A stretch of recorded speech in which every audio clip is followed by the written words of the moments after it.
Hello everyone, we are Group 7 and today we are honored to present our topical presentation on ideology. Our team consists of 6 members: Zhang Yucheng, Wei Wangshuo, Zhou Jiuyang, Cao Lemiao, Yu Wei, and Chen Xiaodong.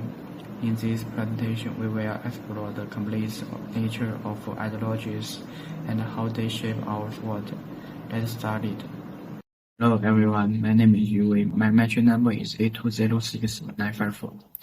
Today, I'd like to talk about a concept that shapes everything around us: ideology. So, what exactly is ideology? It's not just a random collection of thoughts. Ideology is a system of beliefs, values, and ideas. Think of it as a pair of glasses or lens. When we put this lens on, it filters how we see the world. It helps us interpret reality. More importantly, it guides our actions. It tells us what is right and what is wrong in our society. Now, where did this word come from? The history of the term is actually quite a fascinating contrast between two thinkers. First, we have the Tracy in 1796. He originally coined the term ideology to mean the science of ideas. He wanted to study ideas rationally, just like biology or physics. He thought it was a natural scientific tool. However, yet in the 19th century, Karl Marx gave it a very different meaning. For Marx, ideology wasn't nature. He saw it as a tool of power. He agreed that ruling class uses ideology to create a false consciousness, basically to make the rest of us accept the status quo and justify their power. So, it went from a science to a political tool. Finally, why should we care about ideology today? Because it influences every dimension of our lives. In politics, it determines our rules and government systems, whether we lean towards liberalism, socialism, or conservatism. In culture, it shapes our traditions, our art, and our moral values. Social rules, most personally, ideology acts like a script that defines our social rules and identity. It answers the question, who am I? And where do I fit in this world? To conclude, ideology is the invisible framework that holds our society together. Thank you. Now I will talk about the types of ideology. First is political ideology. It explains how a country should be governed. Liberalism supports freedom and equal rights, such as freedom of speech. Conservatism focuses on tradition and keeping society stable. Socialism believes the government should reduce inequality, for example, through public health care. Communism believes all property should be shared equally by everyone. Next is economic ideology, which is about how money and resources are used. Capitalism supports free markets and private businesses. Socialism believes the government should control important industries. Finally, social and cultural ideology shapes our value and daily life.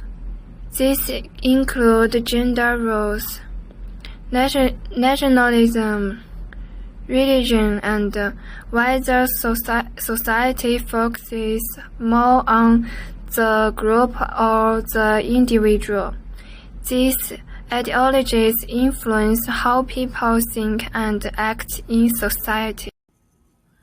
Hello, dear professor. My name is Zhao Lemiao. My metric number is A206355. Today, my part is explain how ideology is informed. The first one, ideology often starts from family and education. When we are young, parents pass their values and beliefs to us. So sometimes, without even realizing that, so even they teach us what is wrong or right, what is acceptable and what is not. At the same time, schools also play an important role. So through the textbooks and lessons and teachers, professors, we are exposed to certain ideas and ways of thinking. So many of our early beliefs are shaped at home in school. The next one is culture and tradition strongly influence ideology.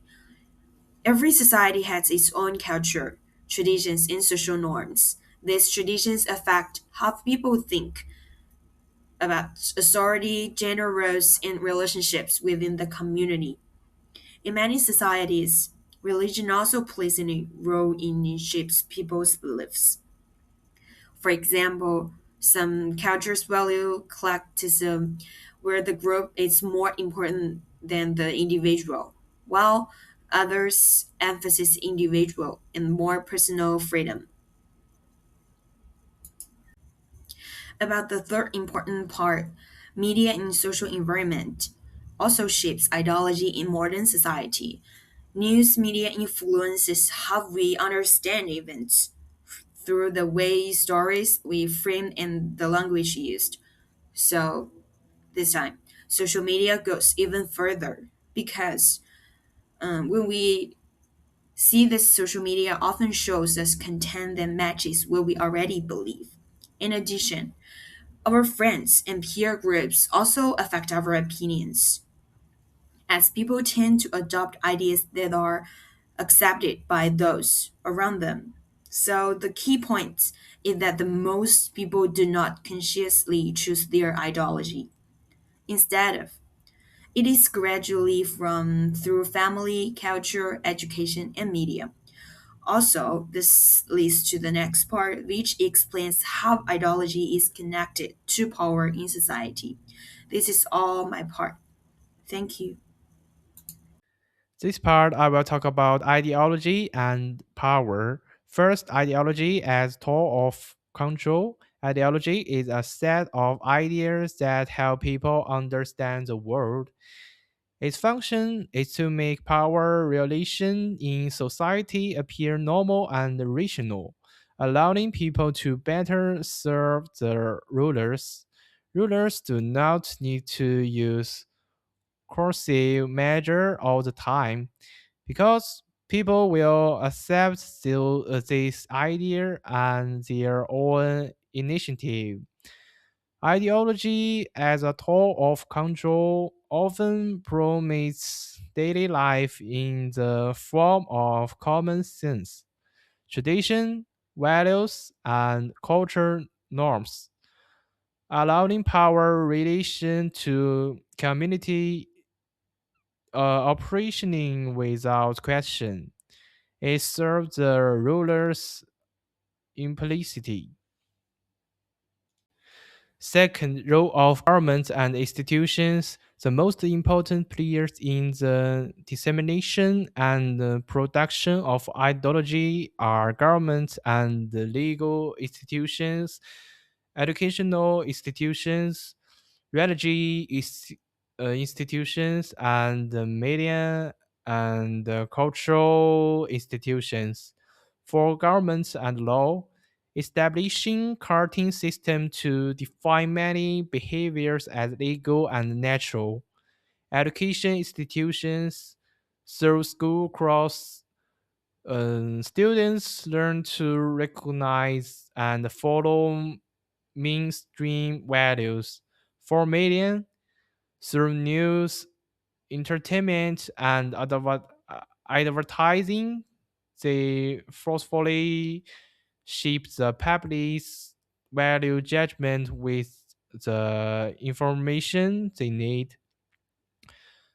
All these institutions work together to ensure that the ideology needed by the ruler is constantly repeated and reinforced, making people more likely to comply. Third, Marxist perspective.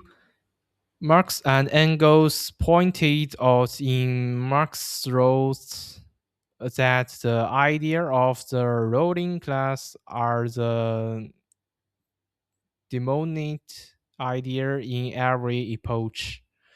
Ideology that explains the gap between rich and poor and class divisions as products of individual ability rather than class explanation is more like an ideology forcibly created by rulers to cover up the root case of inequality. From a Marxist perspective, this approach naturally the capitalist system regarding provides ownership as natural and transforming the subordinate relationship of laborers into a normal economic employment relationship. This turns capitalist race into a new ideology, uh, serving as a from a social order.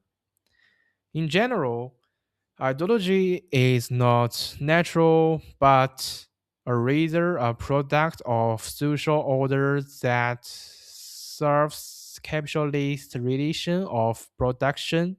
That's all. This slide showed how ideology appears in the medium. Medium is not always neutral. The way news is reported, including the words and images used, can reflect certain ideas and values. Advertising is also part of medium ideology.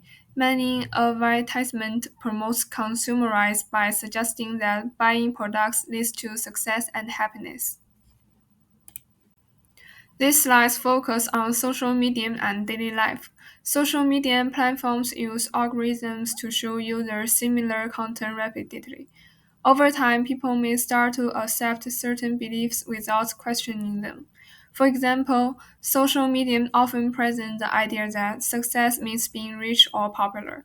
In this way, ideology quietly influences how people think and make daily decisions.